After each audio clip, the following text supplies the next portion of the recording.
pepanggihan malih kalih kula Naila Aulia Syifa ing acara Sekilas Warta. Dinten Minggu 18 Mei 2020. Sumangga sami mirsani pawarta punika. Pasar Tiban Jalan Lingkar Salatiga ngramekaken Kutha Salatiga. Sepanjang Jalan Lingkar Salatiga mliginipun wonten ing sisih kidul saben dinten Minggu enjing wiwit jam 6 dumugi jam 11 siang. Pasar Tiban kang nawakaken maneka warni dagangan wiwit saking sarapan tradisional kados soto, pecel lan bubur.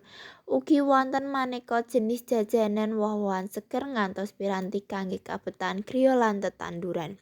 Para pedagang ingkang aslinipun saking Salatiga lan sakupengipun ugi para warga ingkang ngginakaken wekdal liburipun kangge blanja lan mlampah-mlampah.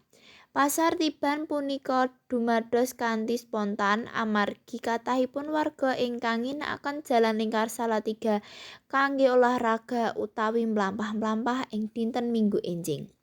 Para pedagang ningali punika minangka kasempatan kangge sadean lan nambah penghasilan. Pasar Tiban punika ugi dados salah satunggaling daya tarik wisata lokal ingkang ngramekaken Jalan Lingkar Salatiga.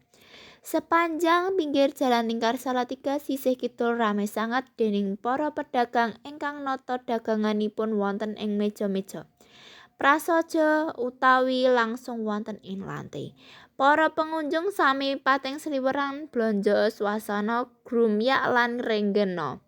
Dadosaken JLS ing dinten Minggu enjing langkung gesang lan warni. Semanten ingkang saged kula aturaken menawi enten kalepatan kula nyuwun pangapunten. Sugeng enjing para pamirsa.